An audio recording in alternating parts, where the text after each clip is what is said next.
Hey guys, welcome to this week's podcast episode. I'm really excited to invite Amber Call. She's the co-founder, CEO, and TGO, which we'll find out what that means a little bit later. But she balances work-life balance with her business. So she books. She's going to talk about e-commerce and how she does it all. Really fascinated with this subject for a lot of the audience out there. They're moms or dads, and they want to talk about financial freedom for their families. So Amber, welcome. Hello, thanks for having me. Yeah. Tell kind of I know I gave you that intro, but kind of tell people a little bit more and how you got started, what you stand for, what you do, etc. Yeah, so we actually started about 5 years ago, and we actually have two businesses that we work with, and one is called Build It Accounting, and then the other one is called Bookkeeping. And we work primarily with e-commerce companies. Our Build It Accounting is actually all about advisory for businesses of any type. And so we like to become friends with our clients because we feel like once we can have better communication with them and know exactly what they're looking for, we can actually help them work towards achieving it. Yeah. Yeah, I Yeah. love that. So kind of talk about how you what I gather from speaking with you and meeting with you is that you're using business and side incomes to balance motherhood, family. So talk about your My your balance. ideals around Yeah. those values. Yes. I have 6 children, and we homeschool on top of everything else, and it is hard. I'm not gonna lie. Some days I'm like, why are we doing this?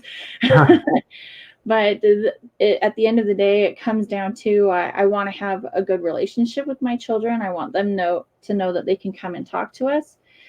Um, they know that when my door is closed, that mom's in meetings and that they need to wait. Luckily, their dad, I was able to make it to where he doesn't have to work full time anymore, and so he's home a lot. And so we're able to kind of tag team it ourselves between I'm working, he's working, or who's teaching who, or who's running who to who what appointment and stuff like that. Um, a lot of it comes down to communication, just having really clear lines of what is expected from each other. And then every Sunday we go over what is going on for the whole week, and we kind of break down, what our tasks are and what we're responsible for, and not just for our family, but for the business also. That Yeah. way, there's no, oh, you didn't tell me or anything like that. So, yeah. Yeah, interesting. So yeah, the other question is how do you it sounds like you by creating boundaries, creating time. Um, one thing is where you talk about um, where you leverage e-commerce and you also use Homestead and balancing books. Kind of talk about that as well. Oh, yes. So, Bookkeep team is centered specifically around e-commerce. And what I like about it so much is that my family is a little bit more on the geeky side. We like to play games and do stuff like that as a family. That's what we like to do. And so I thought, well, what if I could put business and pleasure together and make it kind of a family affair? So we help a lot of e-commerce in almost anything, but we also help specifically YouTubers that sell merch or social influencers, stuff like that. But what's awesome is that because we've made it a family affair and we have worked together as a family towards all these goals, that's where homesteading has come in, where we can raise our own animals for meat. And we've got chickens and ducks and rabbits right now. We had turkeys, and we went through the homeschooling process of teaching our children how to slaughter them, and that was a learning experience for me. But luckily the kids were like, "Whoa, I didn't know that's how you did it." And they're like, "This is where the food at the store comes from. It's an actual animal. You just don't see the process." And so it's teaching them a respect for animals and to not waste their food. So that actually helps too. And it's all a part of, learning life lessons for us and trying to make as much of it you know, relatable to different parts of our life, each learning lesson. So yeah. Interesting.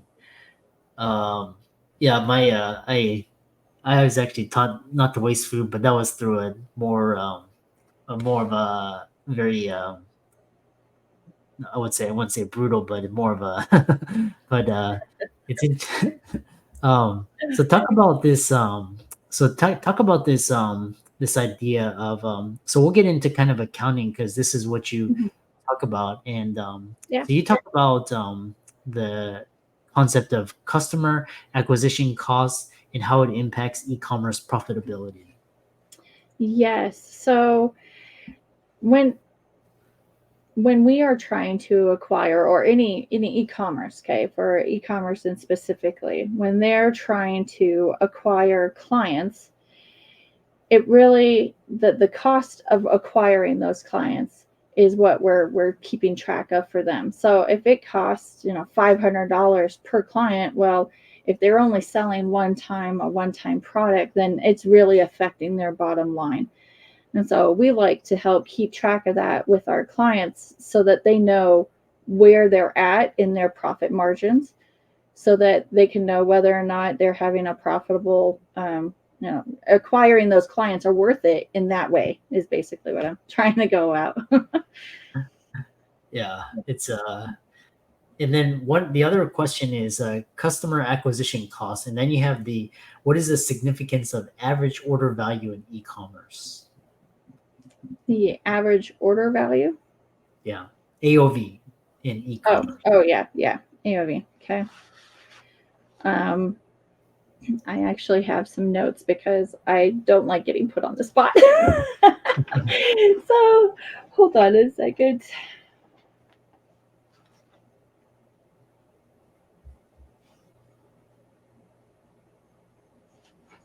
Have all of the questions down, but I don't think I did. Well, the other question is what is the importance of inventory management in e-commerce accounting? Yes, inventory management is like extremely important because it helps keep track of the turnover rate for the e-commerce back orders, the dead stock, and it enables businesses to make informed stocking decisions about what to order next. Or if they've got too much on hand and they need to do a sale to clear it out, stuff like that. So, and then it also helps on the tax side of things because if they can keep track monthly of what their inventory management is, it will give them a more precise idea of what their asset value is of their current stock levels.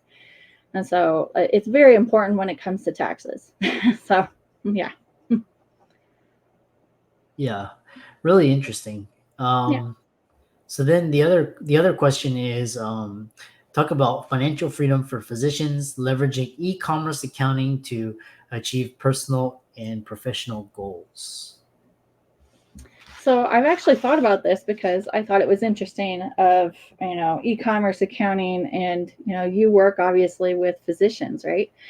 And so, but I mean, in today's day and, in today's world, basically, is that that physicians can sell their services online. And that, I mean, just imagine, like, 10 years ago, that would be like, what? How the heck is that going to happen? Right. But I mean, it's true. Like, physicians can, sell recorded sessions of talking to their clients, or they, like if there's anything they're trying to help them overcome. I'm thinking specifically like, psychologists or therapists or stuff like that, for the recorded sessions. So maybe coaching them to overcome anxiety and stuff like that. If they were to sell the pre-recorded sessions on how to do that, they could, have an income stream right there. They would have to pay sales tax on it. If it's a live session, they don't though. And if they were to do like what is it called? Telecommunication for actual physicians. I've actually done that myself for one of my children. We see a doctor in another state. He has a very special condition. And we've actually done a telecommunication. We've done an actual clinical visit with him online. And that counted as a clinical visit for him, even though we weren't actually in the clinic. And I mean, it's getting to the point to where we're using technology more and more to advance what we're capable of. And I feel like physicians are, they're right along with everybody else. They're getting up there. I mean, everybody though likes to see their doctor in person. I don't know anybody who doesn't really want to, but if they are homebound, I mean, it's a wonderful way to have a conversation with your physician and actually see them face to face, online. Yeah, interesting. Yeah. So let me ask, it's kind of the other question is crafting the exit, the role of accounting and e-commerce business transition strategies. Yes. So when we're actually preparing e-commerce businesses, which I mean, this could also apply to physicians that are looking to sell their businesses to get out, right? I don't know anybody who's like, oh, I want to work till I die. Eventually, we all want to get out, right? So I think it's very important when we're crafting these things is putting together an effective exit strategy. So knowing when is the best time to sell your business so that you can make the most profit getting out of it. So that you essentially, sell and then get a retirement, right? Because a lot of us that own our own businesses, we either pay into a retirement or we hope that the sale of our business is the retirement, right? And so by crafting one and putting it together and actually having that plan in place, one, we can lower how much taxes that you have to pay when you do exit. Two, we can make sure that you're getting the most money out of your sale, and you have no liabilities left. You can pay off any liabilities you have, so any loans or anything like that, to make sure that you get the most out of it. Basically, is what we like to do, and we have a pretty good strategy in place for how we do it. So Yeah. Talk about from homesteading to e-commerce, lessons in sustainability and financial growth. So this one's a really, it's kind of close to me because I actually grew up without water and power, living off grid for 9 years. My parents did it for 12 before they ended up moving, but I did it for 9 years myself. And it was through being a teenager, which, believe me, as a teenager, I thought that was like, it sucked really bad. But I learned so much about what you're building for yourself and for your future. And I feel like that really translates over to any business. I like to use the example of e-commerce because you pretty much, when you start e-commerce, all you have is an idea. And when you go to live off grid, that's an idea too. And so homesteading and the lessons that I learned from building a sustainable homestead to provide for us, it's been a great tool to use to teach others about how to build their business. So you got to start from the ground up. You can't just go from here to millionaire, and that's just not how it works. And so having those lessons in place and being able to relay them in a way that my clients understand, I feel like it's been a huge benefit. So. Yeah, very interesting. How can people contact you, follow you, reach out to you, etc.? So they can go to our website, which is bookkeepteam.com, and you can schedule there. I'll also provide you with a link to my scheduler or the website, either one, so that they can go take a look at us. They can also just reach out to me on Facebook, LinkedIn. I'm around. But Bookkeep Team, you search for Bookkeep Team. Oh, I'm on Instagram too. I forgot that. And YouTube. I'm around. Excellent. Yeah. All right. Well, let's thank Amber for coming onto the show and talk. Really interesting discussion. And be sure to follow her on all of her social media. And with that, thanks so much for coming onto the podcast. Yeah. Thank you for having me. It's been wonderful.